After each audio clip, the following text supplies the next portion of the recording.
എല്ലാവർക്കും സുഖല്ലേ? ഇന്ന് നമ്മള് എല്ലാവരുടെയും ഫേവറേറ്റ് ആയ പാൽപത്തിരിയാണ് ഉണ്ടാക്കാൻ പോണെ.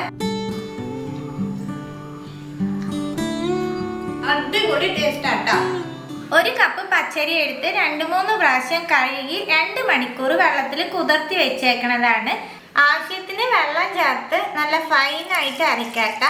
അരി ഫൈനായിട്ട് അരച്ചെടുത്തിട്ടുണ്ട്. ജാറ് കഴുകി കുറച്ച് വെള്ളം കൂടി ആഡ് ചെയ്യാം. 1/4 കപ്പ് റവയാണ് ചേർക്കുന്നത്. വറുത്തതായാലും വറുക്കാത്തതായാലും കുഴപ്പമൊന്നുമില്ല കേട്ടോ. 1 കപ്പ് പച്ചരിക്ക് 1/4 കപ്പ് റവയാണ് കേട്ടോ എടുക്കേണ്ടത്. ഇനി നമുക്ക് ഈ മാവിന് ആവശ്യമായിട്ടുള്ള ഉപ്പ് ചേർത്ത് കൊടുക്കാം. 1 ടീസ്പൂൺ പഞ്ചസാര ചേർക്കാം. ഇതെല്ലാം നല്ലോണം മിക്സ് ചെയ്യാം കേട്ടോ. ഇപ്പം ഞാൻ ഫ്ലെയിം ഒന്നും ഓൺ ആക്കിയിട്ടില്ല. ഇനി നമ്മൾ നല്ലോണം മിക്സ് ചെയ്തതിന് ശേഷം നമ്മൾ ഓൺ ആക്കുള്ളൂ കേട്ടോ. ഇപ്പം ഫ്ലെയിം ഓൺ ആക്കി കൊടുക്കാം. ഇനി നമുക്കിത് നല്ലോണം മിക്സ് ചെയ്ത് പാനിന് വിട്ട് വരാൻ പാകത്തിന് ആക്കിയെടുക്കണം. ഇപ്പോൾ 5 മിനിറ്റിൻ്റെ അടുത്ത് ആവാറായിട്ടാ. ആ സമയമാകുമ്പോഴേക്കും നമുക്ക് ഇങ്ങനെയാണ് കട്ട പിടിച്ച് കിട്ടിയേക്കുന്നത്. ഇത് കുറച്ചും കൂടി പാനിന് വിട്ട് വരണം. ഇപ്പോഴേ വിട്ട് വരാൻ തുടങ്ങി, എന്നാലും ഇത് കുറച്ചും കൂടി വിട്ട് വരണം കേട്ടോ. ഇത് ചെയ്യുമ്പോൾ സിമ്മിൽ വെച്ച് തന്നെ ചെയ്യാട്ടോ. ഇപ്പം മാവ് റെഡി ആയിട്ടാ. പാനിൽ നിന്ന് കംപ്ലീറ്റ് വിട്ടു വന്നു. ഇത് കണ്ടില്ലേ, എടുക്കുമ്പോൾ ചട്ടുകത്തിൽ അങ്ങനെ വരുന്നുണ്ട്. പിന്നെ ഇതിന് നോൺ സ്റ്റിക്ക് പാത്രം ഉണ്ടെങ്കിൽ അത് തന്നെ എടുക്കുക കേട്ടോ. സ്റ്റീലൊക്കെ ആകുമ്പോൾ അടിയിൽ ഒട്ടിപ്പിടിച്ച് നമുക്കിങ്ങനെ കുഴയ്ക്കാൻ ഭയങ്കര ബുദ്ധിമുട്ടാവും. അത് കാരണം പറഞ്ഞതാണ്.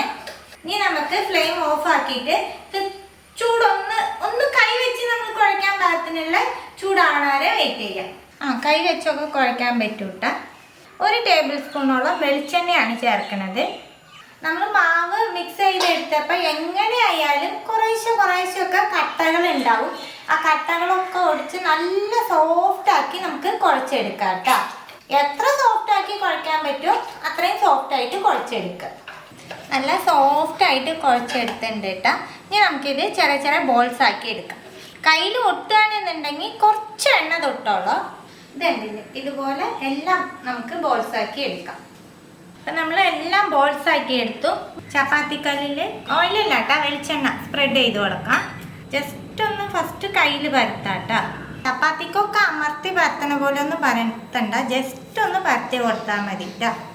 കറക്റ്റ് റൗണ്ട് ഷേപ്പ് കിട്ടാനായിട്ട് ഞാൻ ഒരു അടപ്പ് വെച്ചിട്ട് കറക്റ്റ് ആക്കുന്നുണ്ട് കേട്ടോ. ഞാൻ അടുപ്പത്ത് എണ്ണ ചൂടാവാനായിട്ട് വെച്ചിട്ടുണ്ട് കേട്ടോ. എണ്ണ നല്ലോണം ചൂടായതിന് ശേഷം പത്തിരി ഇട്ട് കൊടുക്കാം.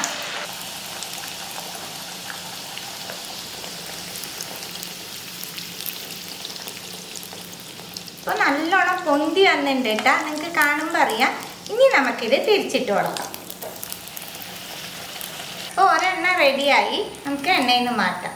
നല്ല എന്താ പറയുക, പൂരി പോലെ തന്നെ നല്ലോണം പൊന്തി അടിപൊളിയായിട്ട് കിട്ടിയിട്ടുണ്ട് കേട്ടോ. അതാണ് കേട്ടോ പാൽപത്തിരി. ഇനി ഇതിന് കഴിക്കാനായിട്ട് അടിപൊളി ഒരു കോമ്പിനേഷൻ ഉണ്ട്. എല്ലാം ചുട്ടെടുക്കട്ടെ, എന്നിട്ട് ഞാൻ കാണിച്ചു തരാം. ഞാൻ പറയാറില്ലേ, എൻ്റെ എല്ലാ വീഡിയോയിലും എനിക്ക് പണി തരുന്ന ഒരാളുണ്ട്, ഒരു കോഴിയുണ്ട്. എന്താ പറയാ, നേരം വൈകി എണീക്കുള്ളൂ കേട്ടോ. എന്നിട്ട് ഉച്ചയാകുമ്പോൾ തുടങ്ങിയ വൈകുന്നേരം വരെ തന്നെയാണ് അവൻ്റെ പണി. കൂവല് എന്നെ വീഡിയോ എടുക്കാം മിണ്ടാണ്ടിരുന്നെങ്കിലും ഞാൻ വീഡിയോ എടുക്കാൻ ഇവിടെ എല്ലാം റെഡിയായി എന്നറിഞ്ഞു കഴിഞ്ഞാൽ അപ്പം തുടങ്ങും അപ്പുറത്ത് ഇരുന്ന് ഒച്ച തന്നെ. നമ്മൾ എല്ലാ പാൽപത്തിരി ചുട്ടെടുത്തു കേട്ടാ. ഇനി നമ്മളിത് എങ്ങനെയാ കഴിക്കേണ്ടതെന്നുള്ളതും കൂടി കാണിച്ചു തരാൻ പോകും. അപ്പം നമ്മൾ എടുത്ത അളവിന് കറക്റ്റ് 15 എണ്ണമാണ് കേട്ടോ കിട്ടിയേക്കുന്നത്. ഞാൻ ഒരെണ്ണം പൊട്ടിച്ച് കാണിച്ചു തരാം. ഉള്ളു കണ്ടില്ലേ, അടിപൊളിയായിട്ടില്ലേ. തേങ്ങാപ്പാലെടുത്ത് പഞ്ചസാര മിക്സ് ചെയ്ത് വെച്ചിട്ടുണ്ട് കേട്ടോ. മധുരം നിങ്ങൾക്ക് എന്തോരം വേണോ അതനുസരിച്ച് എടുത്തോളൂ. ഇതുപോലെ തേങ്ങാപ്പാൽ ഇങ്ങനെ മുക്കിയിട്ട് അങ്ങനെ അങ്ങോട്ട് കഴിക്കണം. അടിപൊളി ടേസ്റ്റ് ആട്ടോ. തേങ്ങാപ്പാലൊക്കെ കൂട്ടി കഴിക്കുമ്പോൾ അടിപൊളി ടേസ്റ്റ് ആണ് കേട്ടോ. നമ്മളിത് പാലിൽ മുക്കി കഴിക്കണ കാരണമാണ് ഇതിനെ പാൽപത്തിരി എന്ന് പറയുന്നത് കേട്ടോ. ട്രൈ ചെയ്ത് നോക്കി നിങ്ങളുടെ ഫീഡ്ബാക്ക് ഒക്കെ അറിയിക്കാം. പുതിയൊരു റെസിപ്പി ആയിട്ട് അടുത്ത വീഡിയോയിലാണ്. See you. Bye.